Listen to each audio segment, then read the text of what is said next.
Bonjour à chacun. Oui, effectivement, parler du royaume de Dieu dans une église du réseau RNC, c'est un peu comme parler du baptême chez les baptistes ou parler de la réforme chez les réformés. C'est un petit peu les bases. Mais nous sommes en temps de vacances et pendant les vacances, c'est bien de faire des révisions.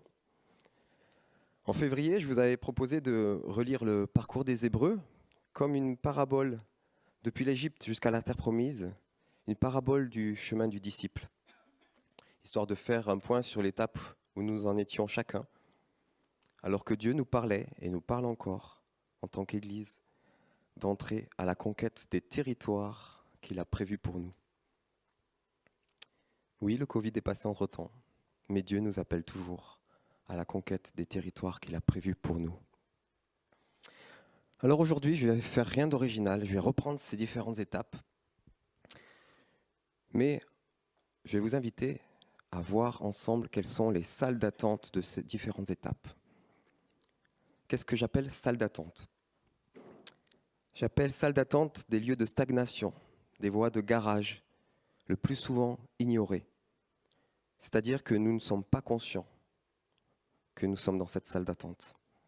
Ce sont des petits mensonges de l'ennemi, des petits mensonges qu'il nous fait croire pour nous empêcher d'atteindre notre plein potentiel. J'appelle pas salle d'attente le fait d'être consciemment dans l'attente. Par exemple, dans l'attente d'un événement, dans l'attente d'un miracle. Certains parmi nous traversent les épreuves, traversent les maladies et sont dans l'attente d'un miracle. Ce n'est pas de ça dont je vais parler aujourd'hui.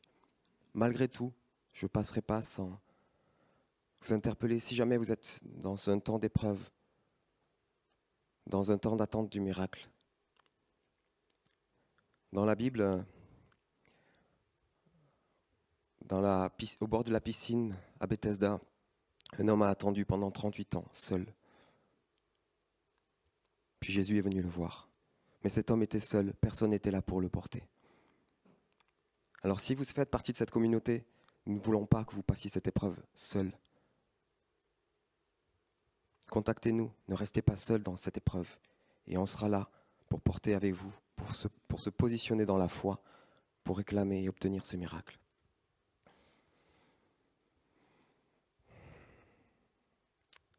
Alors, ce voyage des Hébreux a commencé en Égypte.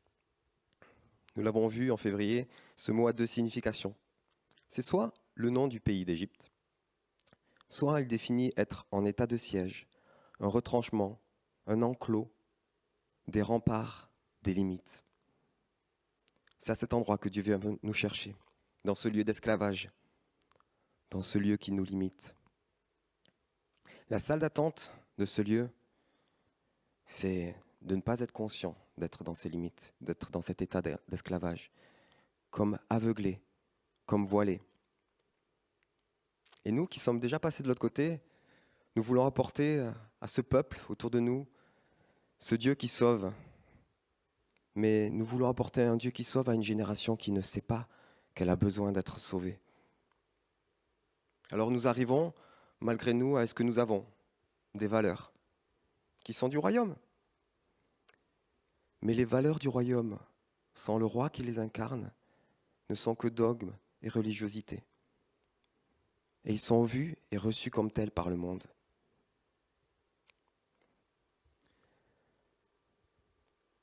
Des religieux hypocrites avaient jeté aux pieds de Jésus une femme adultère. Pourquoi je dis religieux ?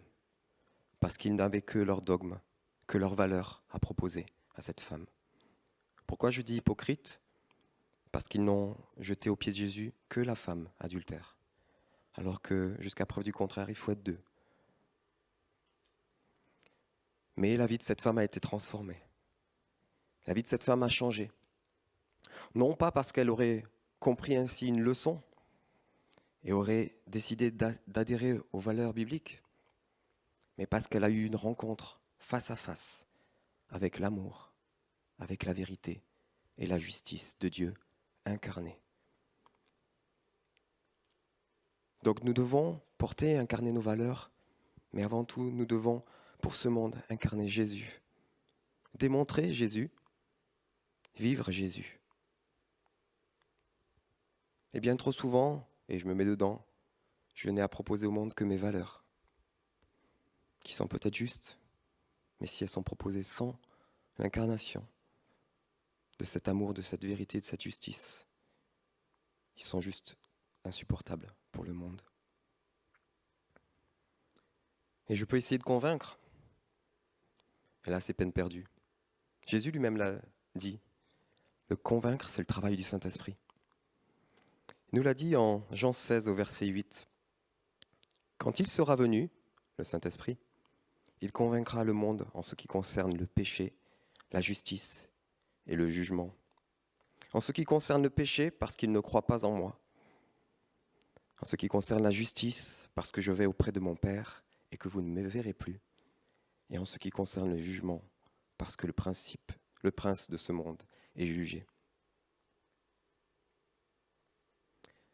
Donc quand nous sommes avec ces gens autour de nous, nous pouvons porter nos valeurs, mais nous devons aussi incarner ce Jésus qui s'est donné et prier le Saint-Esprit qu'il puisse convaincre. Mais revenons à nos Hébreux. Il a fallu qu'un agneau meure pour que ce peuple puisse sortir d'Égypte. C'était une préfiguration de ce que Jésus ferait pour nous à la croix. Et Jésus a incarné cet amour jusqu'à la croix pour nous sauver de la mort. Il a donné sa vie pour que je puisse être libéré de ces chaînes. Nous ne pouvons rien faire sans passer par cette étape-là, sans passer par la croix. Pour sortir de l'Égypte, il a fallu traverser la mer Rouge, image du baptême. Pour nous aussi, il a fallu passer par la mer Rouge, passer par les eaux du baptême. À l'image du peuple hébreu, il nous faut une chose pour sortir du royaume de la mort, représenté par l'Égypte. Prendre la décision de suivre Jésus, de suivre Dieu. Accepter le sacrifice de Jésus à la croix pour nous et passer à travers les eaux du baptême. Et voilà une nouvelle salle d'attente. Combien de fois voyons-nous des jeunes chrétiens, parce que c'est beaucoup plus difficile pour les jeunes qui sont nés dans l'Église, de savoir quel est le bon moment. Beaucoup malheureusement attendent d'être, d'arriver à la sanctification, d'être accompli, d'être pleinement un bon chrétien comme ils se l'imaginent avant de passer par les eaux du baptême. Si nous attendions toute cette étape, nous ne l'atteindrons jamais. Le baptême ne vient pas valider une réussite, il vient parler d'une rencontre. Il vient démontrer la décision de suivre Jésus et de l'accepter comme Sauveur et Seigneur de notre vie. Alors si toi, aujourd'hui, qui as accepté Jésus et que tu n'es pas passé par les eaux du baptême, qu'est-ce que tu attends ? Puis vient le temps du désert. C'est le temps pour que la culture de l'Égypte me quitte et que j'adopte, jour après jour, de gloire en gloire, la culture du royaume de Dieu. Ça prend du temps de perdre certaines mauvaises habitudes. Ça prend du temps d'être libéré de certains péchés. Ça prend du temps et le désert est là pour ça. La salle d'attente à cet endroit-là, c'est de croire qu'une fois le baptême, une fois avoir accepté Jésus, nous sommes arrivés. Nous avons accepté Jésus comme sauveur de notre vie, c'est bon ? Jésus m'a aimé assez pour m'accepter comme je suis. Mais Jésus m'aime assez pour m'accepter comme je suis, avec mes limites et mes faiblesses. Mais il m'aime trop pour me laisser ainsi. Jésus t'aime tel que tu es, mais il t'aime trop pour te laisser comme tu es. Dieu aimait Jacob, cet homme terriblement tordu, mais il voulait qu'il devienne Israël. Dieu aimait Saul, ce complice de meurtre, ce tortionnaire et intégriste religieux, mais il voulait qu'il devienne Paul. Pas seulement qu'il cesse ses mauvaises actions, mais qu'il entre dans son appel. Les choses vont tellement vite dans la parole de Dieu, page après page, que nous pourrions avoir l'impression que Paul a commencé son ministère juste après sa conversion, dès le lendemain. En même temps, il a été à l'école de Gamaliel, Il avait appris auprès des plus fins connaisseurs de la Torah. Il connaissait par cœur toute la parole de Dieu. Il ne manquait que la révélation. Mais 3 ans en Arabie, 3 ans dans le désert, 3 ans pour se revêtir du Christ, comme il nous invitera à le faire plus tard dans l'Épître aux Romains. Et nous sommes appelés à nous revêtir, à refléter le Christ. Dans 2 Corinthiens 3, verset 18, nous pouvons lire, Paul d'ailleurs, « Nous tous qui, le visage découvert, contemplons, comme dans un miroir, la gloire du Seigneur, nous sommes transformés en la même image, de gloire en gloire, comme par le Seigneur, l'Esprit. » Comme dans un miroir. Ça veut dire imparfaitement. Parce qu'il semble que les miroirs, comme nous les connaissons, n'ont été inventés qu'au IIIe siècle. Avant, c'était des miroirs en métal poli, donc un peu flou. Mais de gloire en gloire, nous parle de ce que nous allons le refléter de plus en plus et de mieux en mieux. Mais ce passage aussi nous parle, en nous parlant du miroir, nous parle uniquement de quand nous sommes positionnés devant lui. J'ai fait le test hier. Je suis allé devant le miroir de ma salle de bain. J'ai vérifié, je me voyais. J'ai demandé à mon fils Lévi d'aller vérifier, il ne me voyait pas. Ça vous fait rire, mais parfois on fonctionne comme ça. On vient le dimanche matin, en face à face avec Dieu. On sort transformé. Et puis c'est fini pour la semaine. Et nous voudrions l'incarner jour après jour. Si je veux refléter le Christ, il va falloir me positionner à son contact chaque jour. Me positionner face à face avec lui chaque jour. Je ne veux pas porter un jugement sur vous, je me parle à moi-même. Moi-même le premier, quand je suis ici, quand je suis avec d'autres, c'est tellement facile de me positionner face à lui.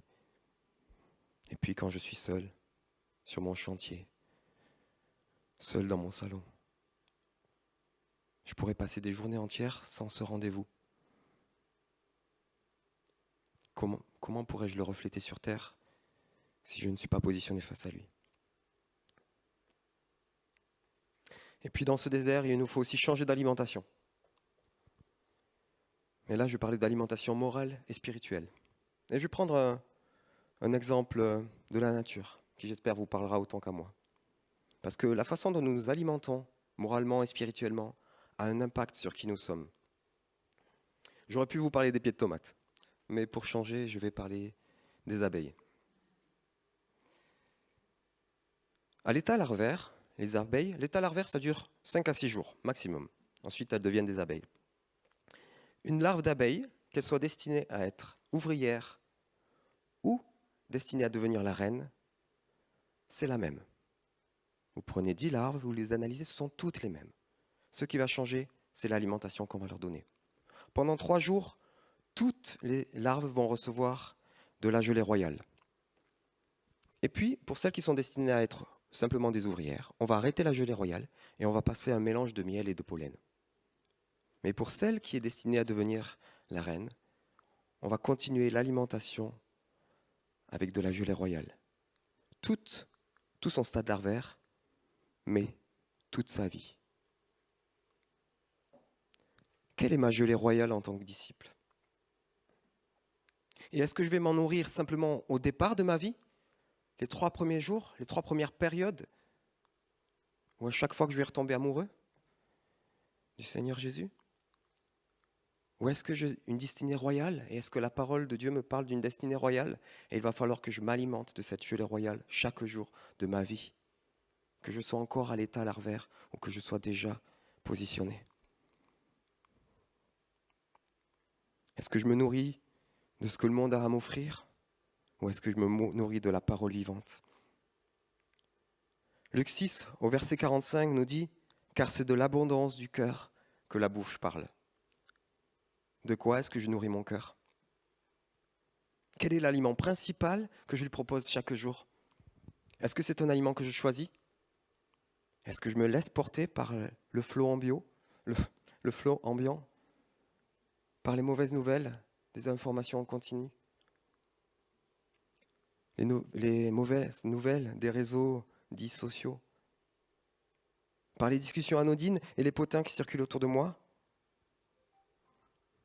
Christ a les paroles de la vie. Christ est notre gelée royale. Pas simplement pour les premiers jours de notre vie de disciple, mais pour chaque jour de notre vie de disciple.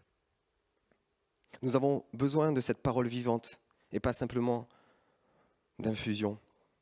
Quand je me suis remis à composer, un jour, j'ai été stoppé net par le Saint-Esprit. J'étais en train d'écrire un chant qui m'avait l'air pas mal. Et Dieu me dit, il est joli ton chant, mais il parle de moi ou il parle d'une infusion de ce que tu te rappelles de ce qu'on dit sur moi. Je ne pouvais pas savoir, j'étais incapable de dire dans quel passage de la parole de Dieu, la parole vivante, parlait de ce que j'étais en train d'écrire. Je me rappelle bien vaguement de certains chants qui abordaient ce sujet, mais je ne pouvais pas l'asseoir sur la parole de Dieu. J'étais donc en train d'écrire un chant issu d'infusion de la parole de Dieu et pas directement de la parole vivante. J'ai repris ma Bible, que je croyais connaître. Et depuis, j'essaie d'écrire des chants. Non, j'écris des chants où je pourrais vous parler de quel passage dans la Bible.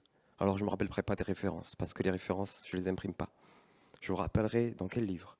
Je me rappellerai quelle est la signification. Et je pourrais vous expliquer pourquoi j'utilise tel terme plutôt qu'un autre. Et si ce n'est pas le cas, eh bien vous aurez bien fait de venir me voir. Il faudra que je change ce passage-là. Le temps du désert, c'est le temps où nous allons apprendre la dépendance. Apprendre à dépendre de Dieu. Nous le voyons autour de nous, les enfants, surtout à l'adolescence, cherchent à être indépendants de leurs parents.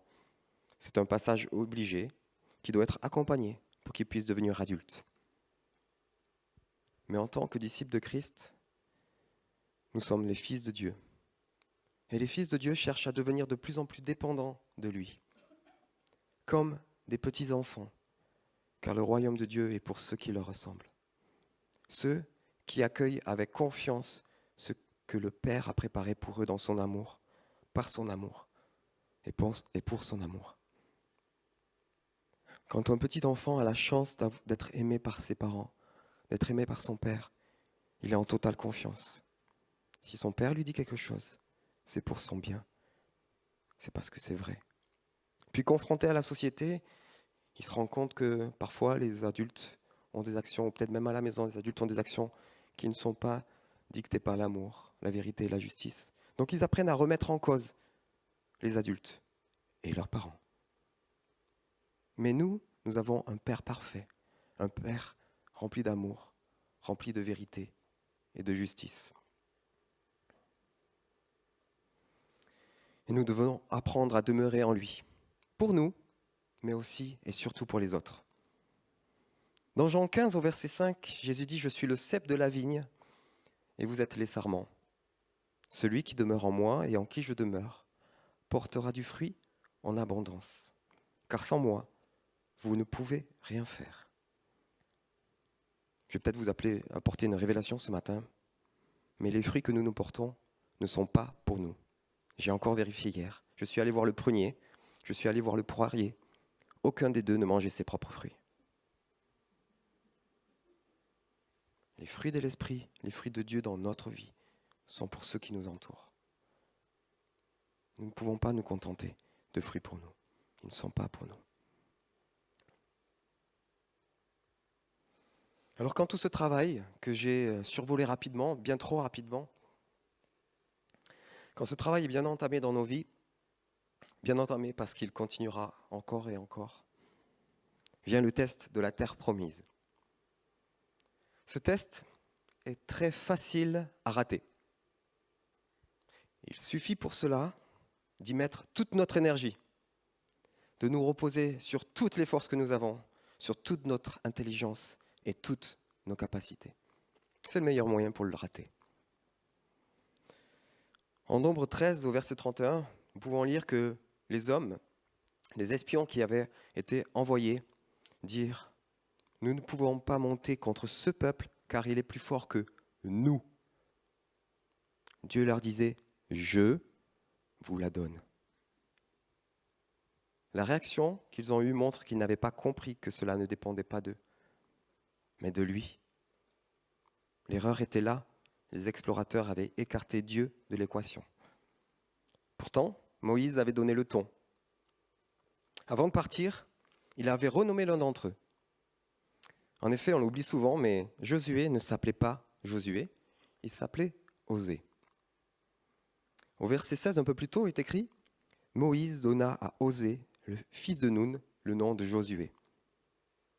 Quand il y a un changement de nom, il y a une signification. Les noms ne sont pas donnés par hasard et les changements de nom encore moins. Osée, c'est Woshea, salut, sauve. Josué, c'est Yehoshua, l'Éternel est le salut, l'Éternel sauve. Moïse avait annoncé la couleur. Conseillé par Dieu, il avait renommé Josué. L'Éternel est le salut, l'Éternel sauve. Quand vous partez pour la terre promise, ne l'oubliez pas. Que ce soit l'incrédulité ou l'orgueil, ce sont les deux choses qui nous empêchent d'entrer dans notre appel. Les Hébreux sont donc repartis pour 40 ans dans le désert. Et la dernière fois, je vous avais partagé comment moi j'étais reparti pour 5 ans dans le désert. Pour ceux qui n'étaient pas là, tant pis. Et pour ceux qui sont vraiment intéressés, vous pouvez venir me voir, mais ce n'est pas le sujet d'aujourd'hui. Mais si nous voulons forcer le passage pour entrer par nos propres forces dans la terre promise et oublier Dieu et les autres au passage, ça ne fonctionnera pas. Là aussi, salle d'attente. Il y a 2 écueils, 2 mensonges devant le Jourdain. Le premier, c'est de croire que nous n'avons pas besoin de Dieu ou des autres pour entrer dans la terre promise. Et le deuxième, c'est croire que les autres n'ont pas besoin de nous. Aujourd'hui, la tendance est grande de croire que le royaume de Dieu s'étend seulement au travers des ministères à temps plein. Mais c'est un peu comme si le peuple d'Israël, devant le Jourdain, avait attendu que seuls les Lévites, une seule tribu, partent à la conquête de Canaan. Je vous laisse juste 2 minutes pour imaginer la scène. Une tribu sur les 12 à la conquête de ce si grand territoire. C'est pas un petit peu ce que nous faisons aujourd'hui quand nous attendons des ministères à temps plein, qu'ils se chargent de tout dans le royaume de Dieu? Les Lévites travaillaient au service pour le peuple et pour le temple, pour la présence de Dieu dans ce temple. Comme aujourd'hui, les ministères travaillent au service de l'église locale et de son bâtiment. Mais le royaume de Dieu ne se limite pas à l'église locale. Au contraire, l'église locale, c'est le lieu pour être accueilli, pour être équipé et pour être envoyé. Chacun dans son domaine, chacun dans son appel, chacun sur sa montagne ou sa vallée, dans le lieu et la sphère d'influence que Dieu lui a donnée.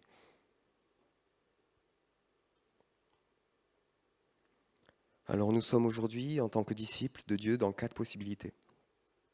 La première, c'est que nous sommes dans un temps de désert.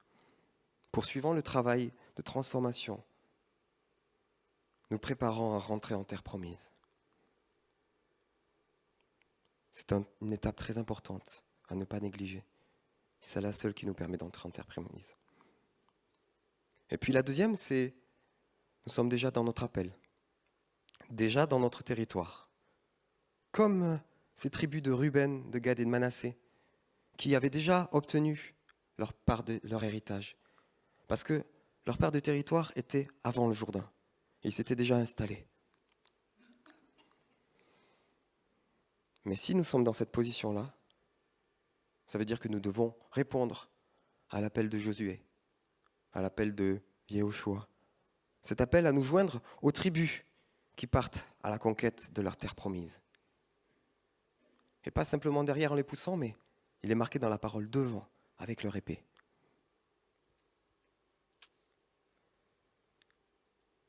Quand j'ai relu il y a quelques années ce passage de transition entre Moïse et Josué, l'Esprit de Dieu m'a parlé et m'a dit dans la saison qui vient, Moïse et Josué entreront ensemble en terre promise. C'est fini le temps où les Moïse devaient céder la place aux Josué, où les Moïse attendaient une chose, que les Josué se lèvent. Non. Les Josué doivent se lever et les Josué se lèvent, mais pas pour remplacer les Moïse, pour se positionner avec les Moïse et entrer en terre promise. Et ceux qui ont reçu la promesse, les premiers, vont être avec ceux qui vont la porter jusqu'au bout, ensemble.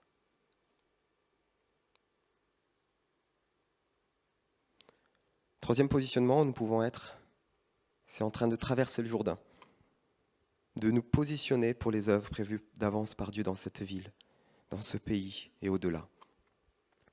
Juste après ce passage du Jourdain, il y a ce temps de circoncision. J'en avais déjà parlé, mais ça fait partie des sujets que je vais reprendre. Si l'on revient à la première circoncision dans la Genèse avec Abraham, il est intéressant de noter la chose suivante. Voici ce que Dieu lui dit juste avant de lui demander de se circoncire. Je suis le Dieu Tout-Puissant, marche devant ma face et sois intègre. Intègre, c'est un mot en hébreu qui veut dire complet, entier, sain et solide. Dieu dit à Abraham d'être entier pour lui demander de se circoncire. Pour que nous soyons entiers, il nous faut entrer pleinement dans cette alliance. Nous ne pouvons pas être complets en dehors de cette alliance et de cette relation avec Dieu. Il y a donc des choses qui font partie de nous, de nos habitudes, dont nous devons encore nous séparer. Des modèles que nous avons, dont nous devons nous séparer. Il est important de comprendre que notre chemin de disciple n'est pas une suite de règles à suivre afin de devenir saint par nos œuvres. Mais notre objectif, c'est de le laisser grandir chaque jour, de laisser grandir un peu plus la place que Christ a en nous, de le laisser régner et nous laisser transformer chaque jour un peu plus. Bien sûr, il y a des choses à faire, des décisions à prendre, mais elles ne sont pas le fruit de notre réflexion et de notre connaissance. Elles sont le fruit de notre relation avec Dieu. L'objectif de la vie de disciple, ce n'est pas de plus pécher.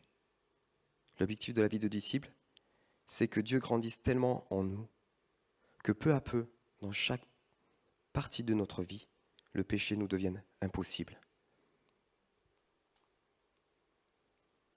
Renoncer à certaines choses, peut-être des fonctionnements, et puis accepter la souveraineté totale de Christ sur les œuvres à venir. Quand Josué pose son pied en terre promise, qu'il arrive, l'ange de l'Éternel vient à sa rencontre. Nous pouvons lire en Josué 5 au verset 13. « Comme Josué était près de Jéricho, il leva les yeux et regarda.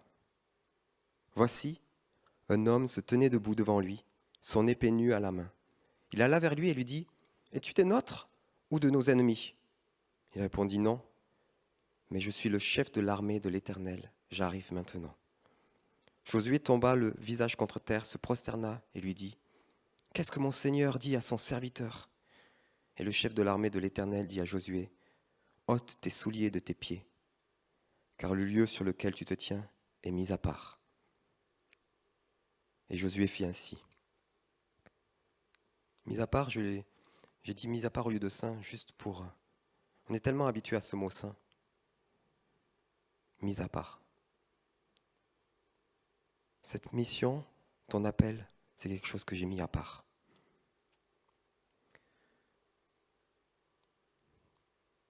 Jésus, le chef de l'Éternel, le chef de l'armée de l'Éternel, a demandé à Josué d'ôter ses souliers. À l'époque de l'Ancien Testament, les souliers avaient toute une symbolique utilisée dans le cadre des affaires. L'idée est que mettre le pied sur un terrain est l'équivalent d'une prise de possession. Mais pas un pied nu, un pied chaussé, puisque le pied chaussé est synonyme de force, de maîtrise. C'est le pied du soldat ou du maître.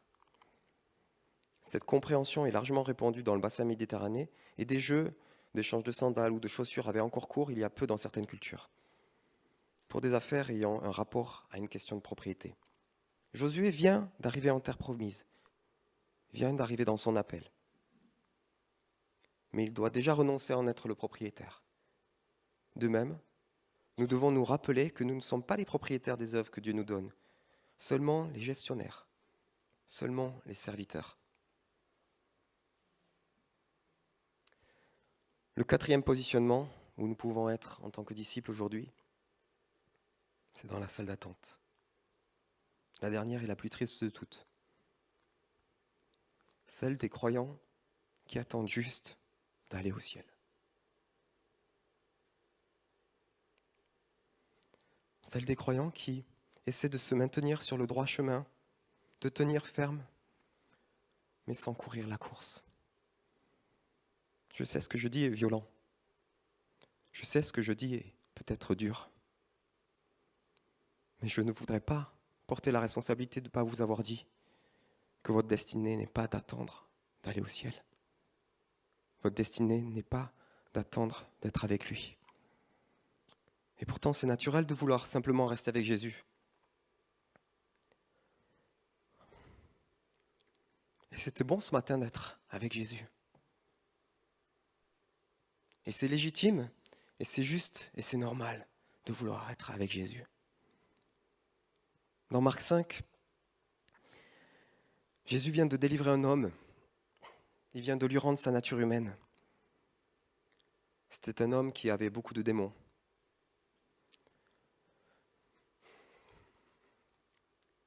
Au verset 18, au moment où Jésus remontait dans la barque, l'homme qui avait été délivré des démons lui demanda s'il pouvait l'accompagner.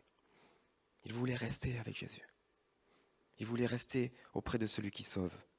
Mais Jésus ne lui permit pas. Il lui dit, va, rentre chez toi auprès des tiens et raconte-leur ce que le Seigneur a fait pour toi et comment il a eu pitié de toi. Alors il s'en alla et se mit à proclamer dans la région des 10 villes ce que Jésus avait fait pour lui, au grand étonnement de ceux qui l'écoutaient. Quelques instants plus tard, cet homme était au sol. Il était nu. Jésus l'avait assis et revêtu. Il veut rester dans la présence de Jésus, mais il doit accomplir sa mission. Alors j'ai une bonne nouvelle aujourd'hui. Nous ne sommes pas obligés de quitter la présence de Jésus pour entrer dans notre mission. Il nous a envoyé le Saint-Esprit. Et sa présence nous accompagne au cœur de notre mission, au cœur de notre vie, parce que notre vie et notre mission ne font qu'un. Cet homme est assis. Celui qui est assis, c'est celui qui règne. Et Dieu attend de nous que nous régnions avec lui, que nous régnions d'abord sur nos vies, mais pas seulement. Régner, c'est servir. Le roi des rois, le Fils de l'homme, n'est pas venu pour être servi, mais pour servir. De même, nous devons servir au travers des dons qu'il nous donne. Dans 1 Corinthiens 12, au verset 4, il y a toutes sortes de dons, mais c'est le même esprit. Toutes sortes de services, mais c'est le même Seigneur. Toutes sortes d'activités, mais c'est le même Dieu. Et c'est lui qui met tout cela en action chez tous. En chacun, l'esprit se manifeste d'une façon particulière en vue du bien commun. Et en 1 Pierre 4, au verset 10, chacun de vous a reçu un don particulier, qui le mette donc au service des autres comme un bon gérant de la grâce infiniment variée de Dieu. Que celui qui parle transmette les paroles de Dieu, que celui qui sert accomplisse sa tâche avec la force que Dieu donne. Agissez en toutes ces choses de manière à ce que la gloire revienne à Dieu par Jésus-Christ, à qui appartiennent la gloire et la puissance pour l'éternité. Amen. Je n'ai pas fini, c'est Pierre qui dit Amen.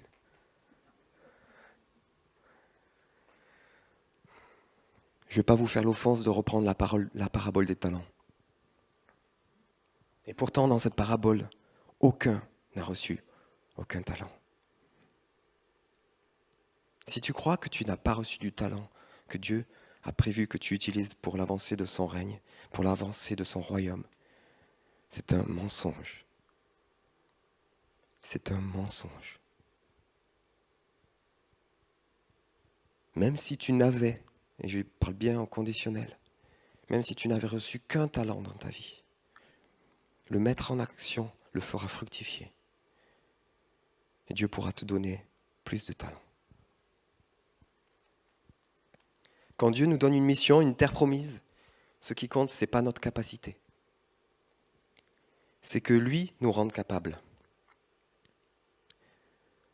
Et je voudrais revenir encore sur un sujet. Le Saint-Esprit n'est pas réservé au domaine spirituel. Je sais que je vous l'ai dit la dernière fois, je sais que j'en ai parlé. Je sais que je vous ai parlé de l'un de mes hommes préférés dans la Bible, que quasiment personne ne connaît, Beth-Saléel. Allez, je vous relis. Exode 31 au verset 1. L'Éternel parla à Moïse et dit, « Sache que j'ai choisi Beth-Saléel, fils d'Uri, fils de Our, de la tribu de Juda. Je l'ai rempli de l'Esprit de Dieu, de sagesse, d'intelligence et de savoir, non pas pour faire des miracles, non pas pour prophétiser, non pas pour enseigner, quoi qu'il aurait pu, mais il a rempli d'intelligence, de sagesse et de savoir pour toutes sortes d'ouvrages.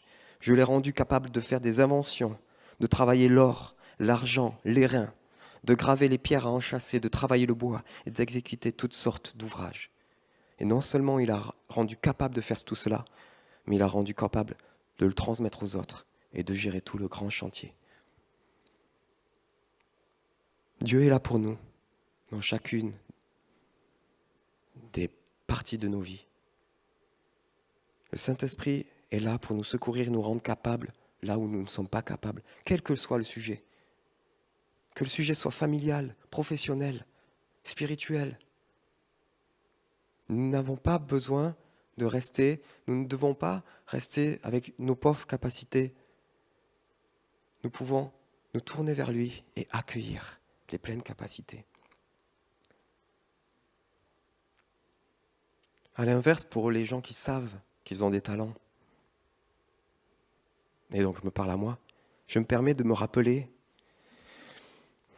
que Dieu ne donne pas des œuvres pour que je puisse me servir de mes dons. Mais il nous a donné des dons pour qu'on puisse servir son œuvre. Et pour ceux qui pensent ne pas avoir assez de dons, je voudrais vous rappeler que Dieu n'appelle pas dans la mission ceux qui sont qualifiés, mais il qualifie ceux qui sont appelés. Et puis, peut-être vous vous sentez trop faible pour porter ces missions, porter ces appels. Et Jésus encore, dans Matthieu 11 au verset 29, nous dit « Prenez mon joug sur vous. Oui, mon joug est facile à porter et la charge que je vous impose est légère. La charge que je vous impose, celle que j'ai prévue pour vous, la charge que j'ai prévue pour toi. Poser un joug. Le joug, c'est la même racine que conjuguer. Donc si Dieu nous parle d'un joug, c'est pour être conjugué nous-mêmes avec quelque chose d'autre ou quelqu'un d'autre. Et un joug ne s'utilise pas quand on a un seul animal. Il s'utilise quand nous avons deux animaux de trait.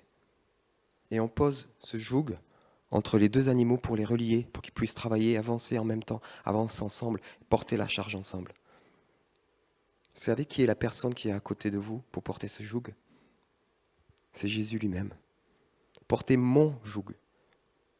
Pas porter le joug ensemble, mais portez-le avec moi.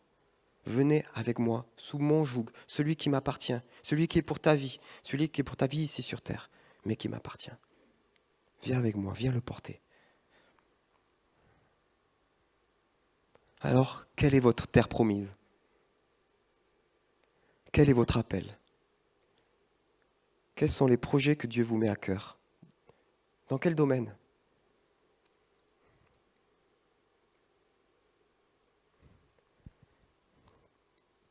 Je voudrais que nous n'ayons pas peur de voir au milieu de nous des œuvres et des projets différents de ceux que nous portons à cœur. Vous connaissez la maxime qui est fausse dans le royaume de Dieu, mais quand même que nous connaissons. Une vision, 2 visions, 3 visions, 10 visions. C'est faux dans le royaume de Dieu. Si moi je porte une vision dans le domaine du social et que toi tu portes une vision dans le domaine des affaires, en fait il n'y a qu'une vision, celle du Père. Pour conquérir Canaan, il y avait 12 tribus, 12 visions, 12 territoires. Mais un seul temple, un seul Dieu, une seule vision. Je vais relire ce que j'ai dit tout à l'heure, ce que j'ai lu dans 1 Corinthiens 12 au verset 5.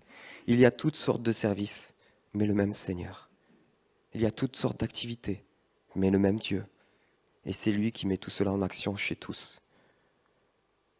Moi, je ne crois pas que ceux de la tribu de Dan reprochaient à ceux de la tribu de Ruben d'aller dans leur territoire. Je ne crois pas qu'on reprochait aux Lévites de vouloir servir au temple. Je ne crois pas que les Lévites reprochaient à ceux qui devaient travailler la terre de le faire. Parce qu'ils étaient conscients qu'ils avaient tous une vision, mais que leur vision n'était qu'une petite part de la vision.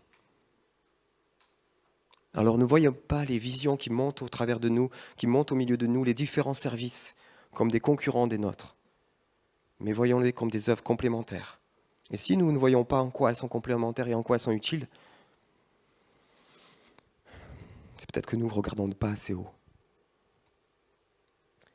Mais nous devons laisser tous ces projets, toutes ces œuvres conduites par Dieu se mettre en place, parce que nous ne devons laisser aucun domaine de nos vies à l'ennemi. Aucun domaine dans cette cité, dans ce pays. Nous sommes appelés à incarner le royaume de Dieu dans nos familles, dans nos entreprises, dans nos écoles, dans le domaine de la santé, dans la recherche. Et j'en oublie plein. Le royaume de Dieu n'a pas de limite. Il commence par s'établir en nous, pour s'établir autour de nous. J'aimerais vous proposer un devoir de vacances. Il paraît que ça se fait encore. Celui de prendre un temps avec Dieu et de mettre par écrit quel est selon vous le domaine dans lequel Dieu vous appelle à incarner son royaume dans la saison qui vient. Quel que soit ce domaine. Est-ce que pour cette saison, c'est dans ta famille que tu dois incarner mieux le royaume et incarner plus le royaume? Est-ce que c'est dans ton entreprise? Est-ce que c'est justement une œuvre que tu dois créer?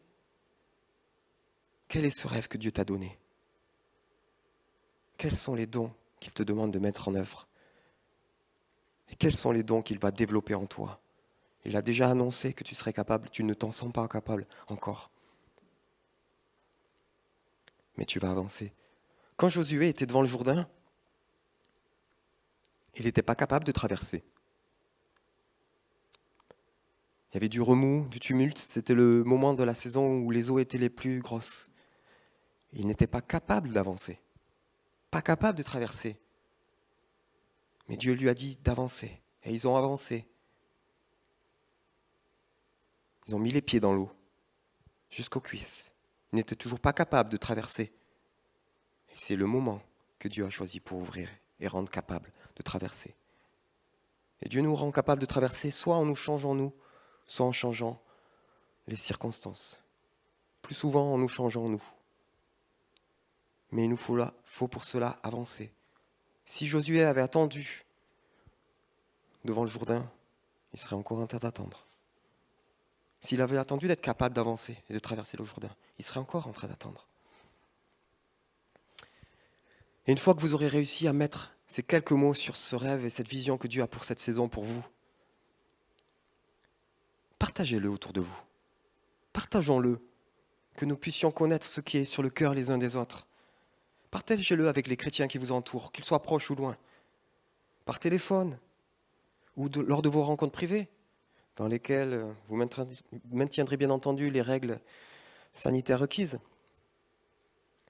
Mais partagez, dites ce que Dieu a mis sur votre cœur. Et avec humilité, reconnaissez là où vous en êtes, là où vous avez besoin que Dieu agisse dans vos vies. Reconnaissons là où Dieu a besoin d'agir dans nos vies pour que nous puissions prier ensemble. Reconnaissons là où nous sommes déjà capables et nous devrions déjà avancer. Reconnaissons là où, quelle est l'étape où Dieu voudrait que nous en soyons aujourd'hui et avançons. Et pourquoi pas même le partager sur le groupe privé de Facebook que nous avons en commun pour ceux qui sont de cette communauté locale. Que nous puissions nous encourager mutuellement, que nous puissions nous retrouver autour de projets communs ou complémentaires. Projet commun ne veut pas forcément dire que nous allons les réaliser ensemble, mais le fait de pouvoir en parler, va pouvoir, entre deux personnes qui portent le même projet, c'est tellement... Vous avez déjà connu ça? Rencontrer quelqu'un qui a la même vision que vous. Il va la réaliser dans son pays, dans sa ville, dans le quartier d'à côté, ou peut-être avec vous. Mais c'est tellement enrichissant de voir comment Dieu lui a montré les choses, comment il a déjà évolué, comment il a déjà avancé. Et vous, vous allez l'encourager dans le même domaine. Mais si nous restons chacun de notre côté avec notre petit rêve et notre petite vision, ou même notre grand rêve et notre grande vision, mais nous avons besoin d'un peuple et d'être au milieu d'un peuple pour le réaliser. Même si c'est un projet sur lequel Dieu nous demande d'aller en éclaireur, d'aller en pionnier, il ne nous demande pas d'aller le faire seul, il nous demande de le faire en étant envoyé par le peuple, envoyé par les tribus de notre peuple. Au travers de cet exercice, les Moïse et les Josué vont pouvoir se reconnaître. Ceux de la même tribu vont pouvoir se reconnaître. La tribu de la santé va se reconnaître, la tribu du social va se reconnaître, la tribu intéressée par la politique, par l'économie, la tribu intéressée par l'éducation, qu'elle soit à l'école ou à la maison, va se reconnaître. Et peut-être que cette année, nous aurons à mettre en place des groupes de vie, regroupant des personnes ayant une direction similaire pour cette saison, pour avancer encore un peu plus. Et nous pourrons alors découvrir la richesse du royaume de Dieu dans notre église locale. Nous pourrons nous encourager mutuellement. Nous pourrons nous battre ensemble pour l'avancée du royaume de Dieu dans cette ville et dans ce pays. Vous savez, géographiquement, notre église est située juste à côté d'un cimetière. Vous savez que le cimetière est le lieu le plus riche du monde.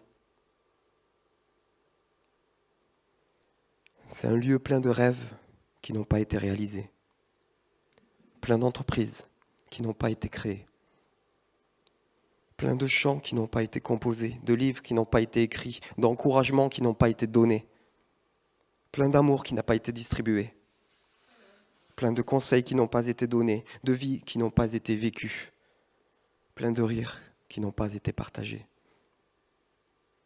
Je veux dépouiller ce cimetière. Je veux que notre église locale et nos églises locales et notre église soient riches de rêves réalisés, d'entreprises qui ont été créées, de chants composés, de livres écrits, d'encouragements donnés, d'amour distribué, de conseils donnés, de vie vécue et de rires partagés. Et que tout ceci soit à la gloire de Dieu, pour l'avancée du royaume de Dieu dans notre assemblée, dans nos villes et dans notre pays. Alors levons-nous ensemble pour les projets de Dieu dans nos vies, au travers de nos vies, où que nous soyons, où que vous soyez ici ou chez vous, en vacances ou pas, levons-nous ensemble. Je voudrais finir ce temps en priant. Je vous invite à vous lever. Positionnons-nous concrètement.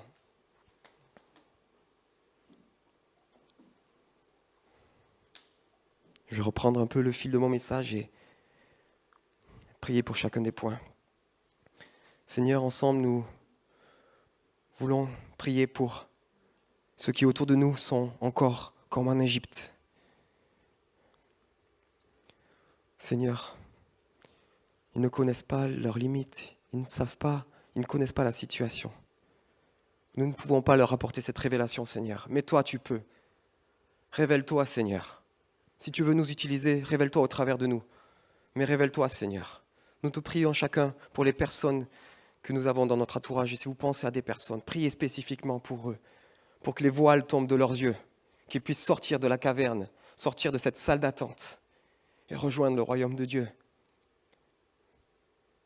Je voudrais prier pour ceux qui doutent qu'ils ont leur place dans ce royaume, pour ceux qui doutent de leur capacité, pour ceux qui doutent qu'ils ont une place dans ce plan parfait. Mensonge, quitte ce lieu. mensonge quitte ces vies maintenant. Nous sommes passés par la croix. À la croix, nous avons abandonné nos limites. Nous avons abandonné nos faiblesses. Nous avons abandonné tout ce qui nous empêchait de rentrer dans ce royaume. Nous voulons laisser tout cela au pied de la croix, là où tu as tout payé. Nous voulons accueillir ta vie, ta résurrection dans tous les domaines de notre vie. Nous voulons accueillir ton esprit qui va nous rendre capables de toutes les œuvres que tu as prévues d'avance pour nous. Accueillez les dons, accueillez le Saint-Esprit dans vos vies. Nous voulons accueillir tes dons, Seigneur, ce que tu nous as donné, ce que tu vas faire fructifier dans nos vies. Nous voulons être ancrés en toi et fructifier en toi pour ce que tu nous as donné, pour les territoires que tu nous as donnés. Nous te remercions pour les fruits déjà visibles, pour ceux que nous savons reconnaître en nous. Nous te reconnaissons aussi, nous te remercions Seigneur pour les dons que nous voyons au milieu de cette assemblée, toutes les richesses que tu as déjà données, déjà mis en œuvre. Merci Seigneur pour tout ça, multiplie. Et puis nous voulons nous rendre disponibles pour accepter ton joug, accepter tes œuvres Seigneur. Remettre au pied de cette croix aussi mes œuvres Seigneur. Les projets que j'ai, je n'ai plus de projets, Seigneur. Je n'ai plus d'œuvres. Mais je veux venir œuvrer pour les tiennes, me mettre au service de ton royaume, dans ton Église et au-delà. Dans ton Église et au-delà. Nous prions pour l'avancée de ton royaume.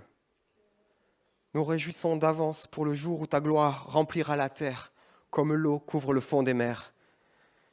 C'est à ça que cette terre est appelée. À être recouvert de ta gloire. Car tu en es digne, Seigneur. Tu en es digne. Et aujourd'hui, nous sommes unis comme un peuple, différentes tribus, mais un seul roi. Un seul roi. Tu es le roi des rois, Seigneur. Tu es le seul digne. Et nous te reconnaissons comme seul roi. Nous accueillons ton joug, nous accueillons tes projets. Nous t'abandonnons notre faiblesse pour accueillir ton esprit en nous, Seigneur.